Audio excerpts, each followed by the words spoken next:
Oi, alguém já te falou que comida vegana não é saudável? Necessariamente? Eu fiz esse trocadilho uma vez num post e eu espero que eu não tenha causado nenhum mal-estar com o título sensacionalista, que era só comida vegana não é saudável. Mas eu expliquei tudinho depois, então acho que ninguém ficou bravo comigo. Por que que a comida vegana não é saudável necessariamente? Porque a característica vegana a essa comida indica que ela não contém ingredientes de origem animal. Mas isso não significa que ela é saudável. E eu resolvi fazer esse post na época, e estou fazendo esse episódio aqui também, porque eu presenciava muito isso no meu entorno, das pessoas sempre associarem algum alimento vegano à saúde, à opção mais saudável disponível. E nem sempre é assim. Mas eu vou te explicar. É claro que o fato da comida ser vegana aumenta as chances dela ser saudável. Por quê? Existem mais alimentos saudáveis de origem vegetal do que de origem animal. Então, a gente tem mais chance de ser um alimento rico em fibra, a gente tem mais chance de ser um alimento minimamente processado, in natura, que tenha vegetais, que tenha frutas, que tenha grãos. Mas a gente tem que analisar dois pontos importantes quando a gente vai pensar se vai classificar um alimento como saudável ou não. O primeiro ponto é o grau e o propósito do processamento.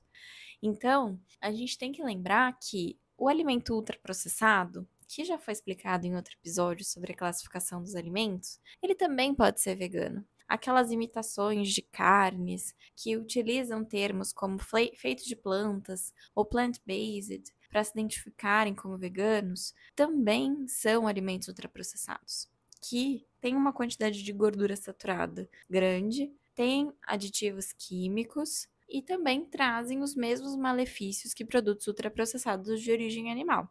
Então, um sorvete vegano, por exemplo, ele não é tão superior a um sorvete não vegano. Para afirmar isso, com certeza a gente teria que olhar a composição dos dois sorvetes que a gente está falando aqui. Via de regra, os alimentos ultraprocessados estão todos no mesmo grupo. Então, eu não divido os ultraprocessados veganos e os ultraprocessados onívoros ou os ultraprocessados carnívoros. Isso não faria sentido. Eu também devo levar em consideração os ingredientes de uma preparação. Então, um bolo vegano, por exemplo, ele continua sendo um bolo. Continua levando açúcar, continua levando óleo, continua levando farinha refinada na preparação. A batata frita, em imersão no óleo, então aquela batata que mergulha no óleo e sai fritinha, sequinha e muito gostosa, ela continua sendo vegana.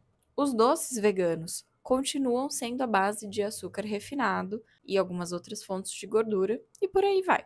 Alimentos completamente comuns a nós também são veganos e não são necessariamente saudáveis. Vários doces, a paçoca, o pé de moleque, vários doces são veganos, vários alimentos são veganos naturalmente e não são necessariamente saudáveis. Então, quais alimentos veganos são saudáveis? Bom, a gente tem um termo que é utilizado principalmente nos estudos científicos, nos trabalhos feitos por pesquisadores, que é a dieta Whole Food Plant-Based. Então, a gente tem esse termo que, numa tradução livre, significa uma dieta baseada em vegetais e grãos integrais, que é considerado um padrão de alimentação muito saudável, no geral, capaz de prevenir doenças crônicas não transmissíveis, como diabetes, hipertensão, dislipidemia. Então, a gente associa muitas coisas positivas, muitos benefícios a esse padrão de alimentação whole food plant-based, baseado em vegetais e grãos integrais. Porém, então, comer frutas, legumes, verduras, grãos e alimentos que vêm da natureza da forma mais integral possível é saudável. E quando eu falo da forma mais integral possível, eu não estou dizendo que você deve consumir um pão integral ao invés de um pão branco, mas você deve pensar sempre qual é a forma mais integral deste alimento, da onde que veio o meu alimento. E aí, se ele veio realmente da terra, da árvore, da natureza, ele é o mais integral possível, o mais natural possível. Então, quando a gente pensa numa tapioca, numa goma de tapioca hidratada, numa farinha de tapioca, que a gente faz a nossa tapioca ali na frigideira, ela tem uma forma mais integral, que é a própria mandioca, que é da onde ela veio. E aí a mandioca vem da terra Então, a mandioca é a forma mais integral daquele alimento, e isso não significa que eu não possa usar a farinha de tapioca de vez em quando, mas é entender que entre a mandioca e a farinha de tapioca, a mandioca vai ser sempre mais saudável. E eu preciso esclarecer que eu não estou dizendo que os doces, o açúcar, as farinhas refinadas e os alimentos ricos em gordura são proibidos na alimentação, porque isso tudo vai depender do contexto da alimentação, da rotina daquela pessoa. Deve ser analisado de forma individual. Mas eles não devem fazer parte do dia a dia. Eles não devem ser alimentos presentes o tempo todo. É uma quantidade excessiva de gordura ou uma quantidade de carboidrato refinado também mais alta. Então, realmente isso não se encaixa num estilo de vida, numa alimentação saudável. Então, em pouca quantidade ou em pouca frequência, esses que eu chamei de alimentos veganos não saudáveis, dessa categoria dos caseiros, podem sim ser saudáveis quando a gente considera o contexto social e a saúde mental, quando, por exemplo, a gente está falando de comida afetiva, tá? O objetivo desse episódio é realmente desmistificar a ideia de que toda comida vegana é saudável.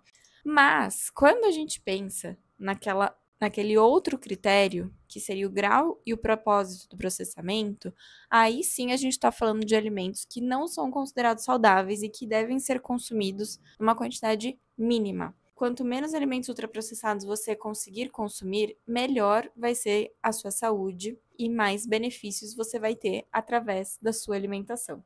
Então, é preciso dizer que o requeijão vegano não é mais saudável. É preciso dizer que a manteiga vegana não é mais saudável. E aí, algumas comparações que a gente faz, a gente realmente pode afirmar que não é mais saudável. Por quê? O Guia Alimentar da População Brasileira, que se baseia na classificação nova dos alimentos, que leva em conta esse grau de processamento e o propósito do processamento, vai dizer para a gente basear nossa alimentação nos alimentos in natura, minimamente processados, terem poucas quantidades dos ingredientes culinários processados e também dos alimentos processados, e evitar ao máximo os alimentos ultraprocessados.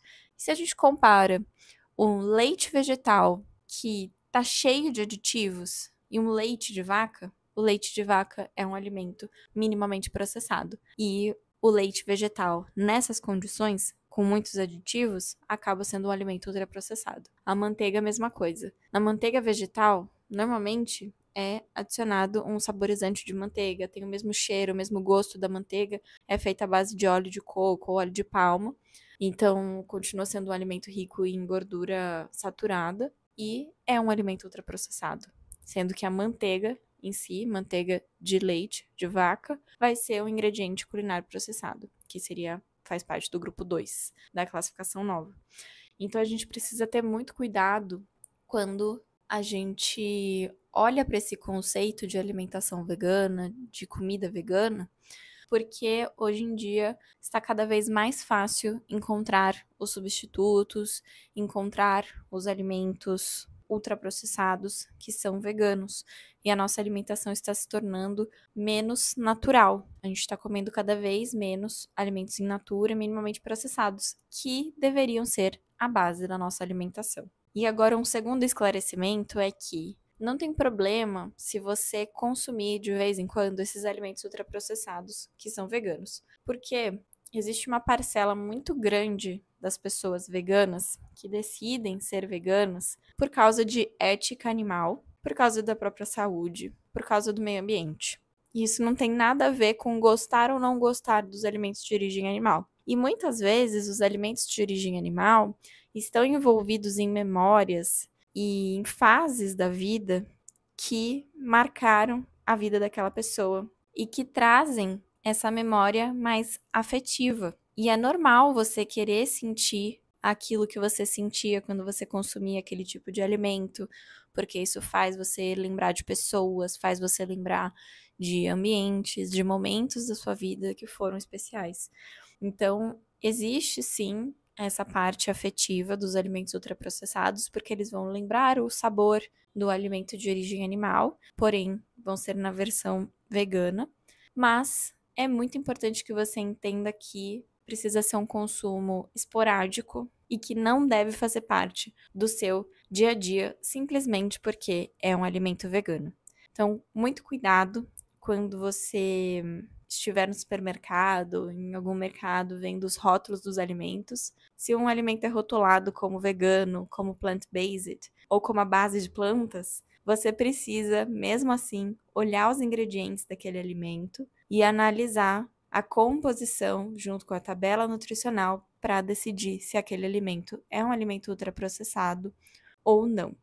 E se ele estiver te prometendo muito sabor, muita suculência, ou uma proximidade muito grande com alimentos de origem animal, existe uma grande chance dele ser um alimento ultraprocessado. E aí você vai ter que viver com isso, de consumir esse alimento em menor quantidade e em menor frequência na sua vida, tá bom? Eu espero que eu tenha esclarecido, que eu não tenha te deixado triste com algumas revelações aqui. Eu só acho que esse assunto tem que ser falado, a gente tem que falar sobre essa espécie de epidemia de ultraprocessados veganos que acabam passando um pouco por essa imagem do saudável, por serem veganos, por serem associados a veganos, vegetarianos, vegetais, só que, na verdade, eles têm adição de muitos aditivos e são considerados alimentos ultraprocessados. Comenta aqui o que você acha sobre esse assunto, se você tem uma opinião que não é muito parecida com a minha, ou se você tem alguma dúvida, e aí a gente pode conversar um pouquinho,